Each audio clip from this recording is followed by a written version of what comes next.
Thank you for listening to The Gospel Road. Tonight we're going to look at Galatians chapter 4. It says, I meant that the heir, as long as he is a child, is no different from a slave, though he is the owner of everything, but he is under guardians and managers until the date set by his father. In the same way, we also, when we were children, were enslaved to the elementary principles of the world. But when the fullness of time had come, God set forth his Son, born of a woman, born under the law, to redeem those who were under the law, so that we might receive adoption as sons. And because you are sons, God has sent the Spirit of his Son into our hearts, crying, Abba, Father. So you are no longer a slave, but a son, and if a son, then an heir through God. Formerly, when you did not know God, you were enslaved to those that by nature are not God's. But now that you have come to know God, or rather to be known by God, how can you turn back again to the weak and worthless elementary principles of the world, whose slaves you want to be once more? You observe days and months and seasons and years. I'm afraid I may have labored over you in vain. Brothers, I entreat you, become as I am, for I also have become as you are. You did me no wrong. You know it was because of a bodily ailment that I preached the gospel to you at first, and through my condition was a trial to you. You did not scorn or despise me, but received me as an angel of God, as Christ Jesus. What then has become of your blessedness? For I testify to you that, if possible, you would have gouged out your eyes and given them to me. Have I then become your enemy by telling you the truth? They make much of you, but for no good purpose. They want to shut you out, that you make much of them. It is always good to be made much of for a good purpose, and not only when I am present with you. My little children, for whom I am again in the anguish of childbirth until Christ is formed in you, I wish I could be present with you now and change my tone, for I am perplexed about you. Tell me, you who desire to be under the law, do not listen to the law. For it is written that Abraham had two sons, one by a slave woman and one by a free woman. But the son of the slave was born according to the flesh, while the son of the free woman was born through promise. Now this may be interpreted allegorically. These women are two covenants. One is from Mount Sinai, bearing children from slavery. She is Hagar. Now Hagar is Mount Sinai in Arabia. She corresponds to present Jerusalem, for she is in slavery with her children. But the Jerusalem above is free, and she is our mother, for it is written, Rejoice, O barren one who does not bear, break forth and cry aloud, you who are not in labor. For the children of the desolate, one will be more than those of the one who has a husband. Now you, brothers, like Isaac, are children of promise, but just as at the time he was known, born according to the flesh, persecuted him who were born according to the Spirit, so also it is now. But what does the Scripture say? Cast out the slave woman and her son, for the son of the slave woman shall not inherit with the son of the free woman. So, brothers, we are not children of the slave, but of the free woman. Galatians chapter 4. What does that say to you? To me, it's talking about being enslaved compared to freedom. Enslaved in your mind compared to free thinking. Paul was sharing his concerns for the Galatians.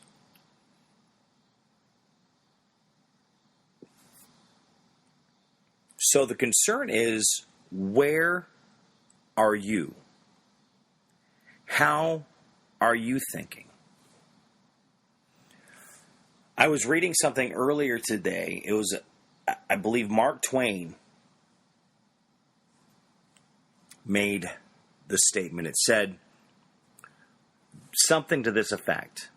I believe it was on Facebook that I read it. Somebody posted it. It says, when you are following the majority, maybe it's time to rethink how you're thinking.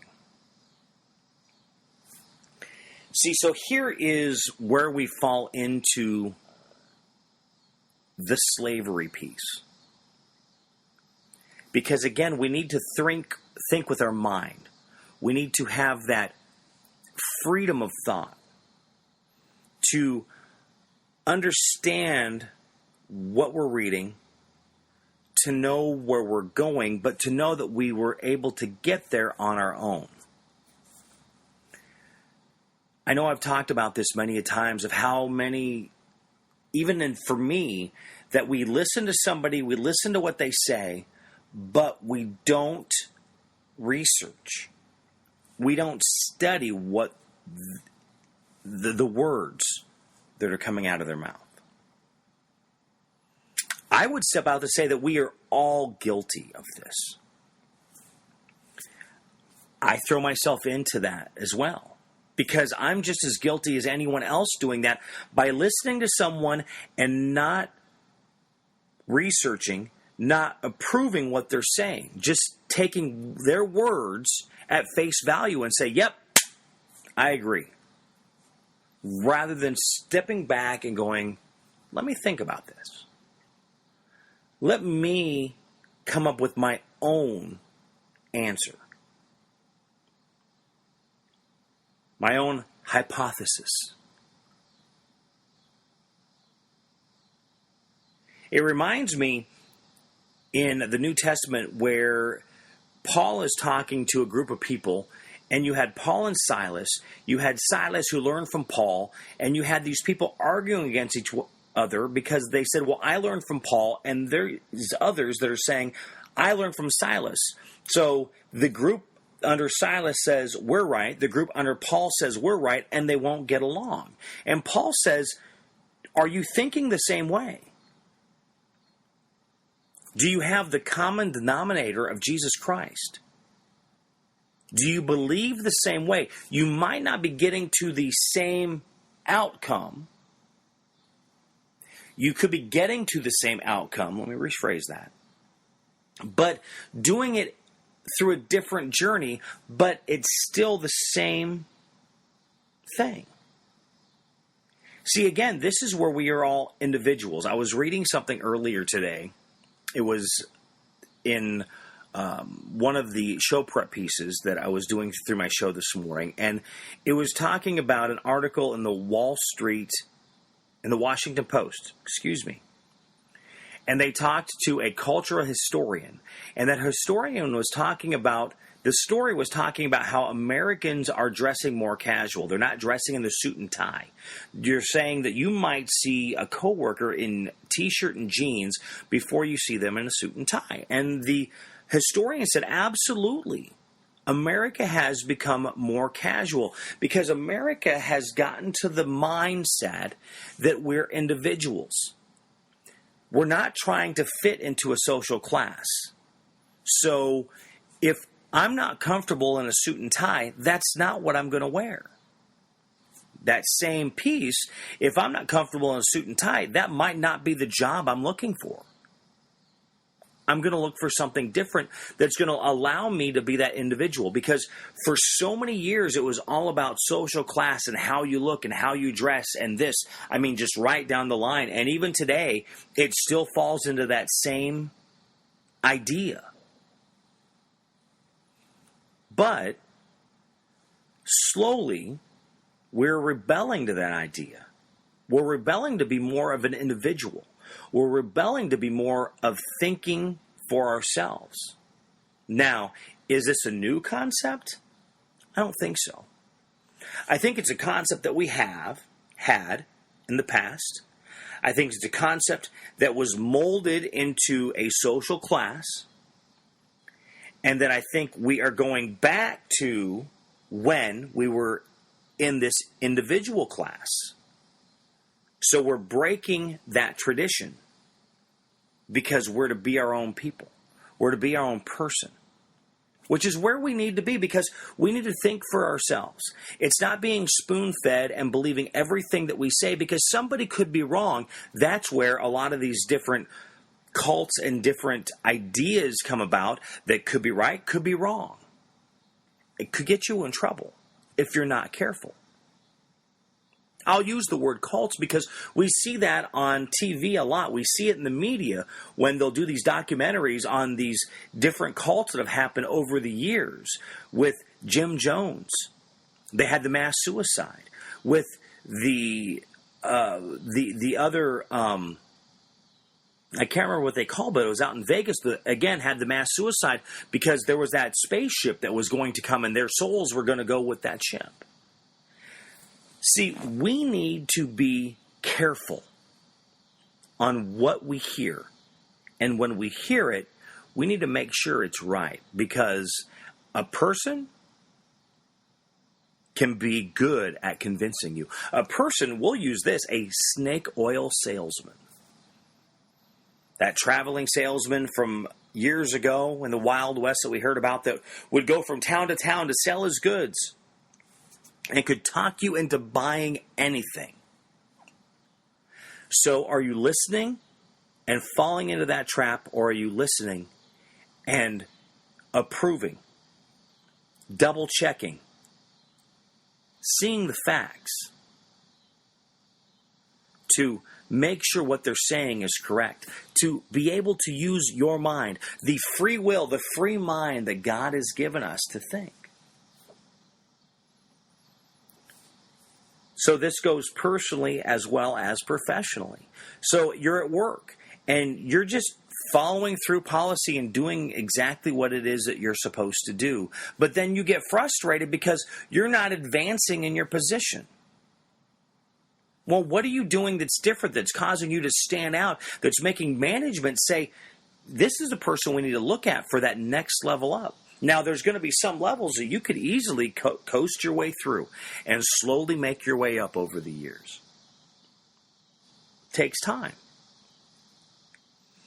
Takes being in a company 15, 20, 25 years to do something like that. And there's some people that's kind of the way they are.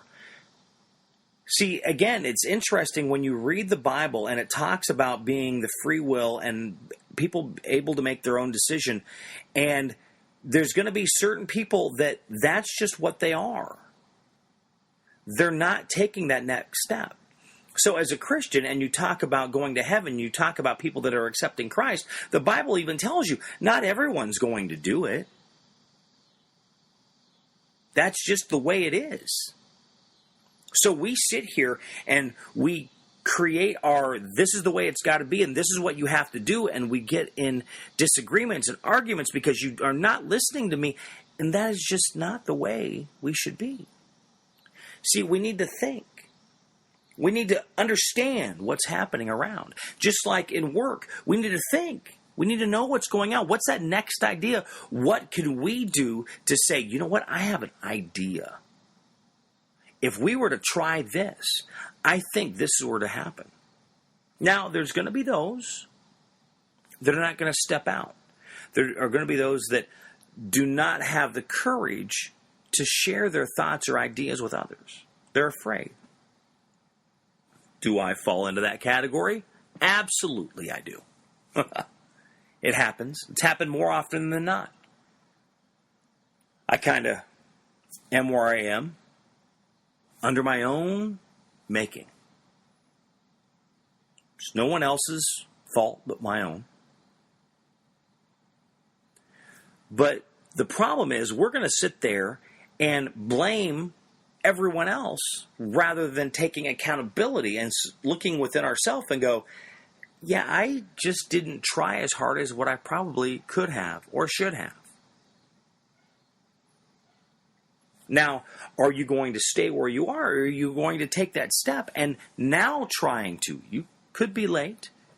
You might not be able to get to where you could have been, but you could still better yourself. You can still make that progression forward, personally and professionally. But again, we have to make that decision. And that's what Paul is talking about in Galatians 4, is saying, where are you? What are you doing? You know, it says here that an heir is no different from a slave until it is time for them to receive what is being given to them.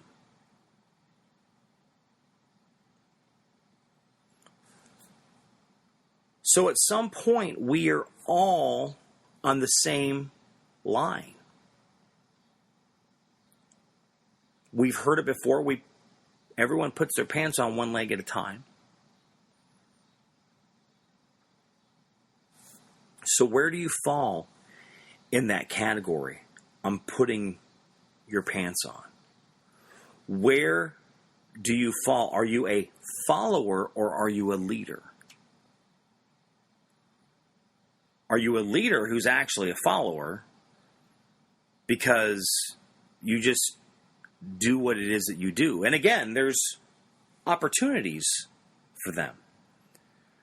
But sometimes just because you're in a leadership position, that does not make you a leader, because that's a decision you need to make.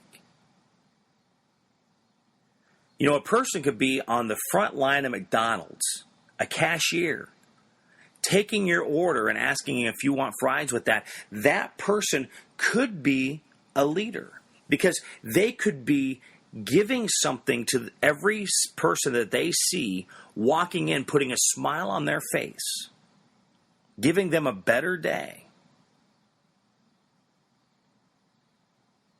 Sometimes even more than a manager or a supervisor who is not putting a smile on your face, who's making you feel enslaved, who's beating you down and not giving you that day that you should have, not giving you the praise that you need because of the good job that you've done. You did something great here, but then rather than hearing about the great work that you've done, they immediately just start browbeating you because of something else that you did. They completely ignore that. See, being a leader is building up one another. It's encouraging. It's bringing the best out of a person. It's making them a better person. It's encouraging them to become a leader. It's encouraging them to take that next step, to move up the ladder. Unless you're afraid. You don't want to take that chance because they could take your job. But that's okay. Why? Because if you were looking for a job when you found that one, right? But then again, if you're doing your job the best that you can, why would you lose that? Because you're building those around you. Or maybe that season is over and it's time for another step. Are you putting limitations on yourself when the reality is there are no limitations? And someone could be telling you the truth and trying to make you better, to do a better job, and you do not accept it as constructive criticism. All things to think about, to wonder, to think, where am I going next? Are you an heir? Are there better things waiting for you in the future? Or are you just the status quo and you're fine exactly where you are and no change is foreseen? Galatians chapter 4. As I say every time, read it. What does it say to you? I can share with you until I'm blue in the face of what I think it means. But what the Holy Spirit and what God shows me absolutely does not mean it's the same thing you're going to get out of that. Because why? We are in different areas in life. We're all looking for something different because we all have a different purpose. The purpose could be the same of making people better, encouraging people, exhorting them, lifting them up, building them, making them better, but our paths are different to get to that place. Galatians chapter 4. Thank you for listening to the Gospel Road. Have a great day. God bless.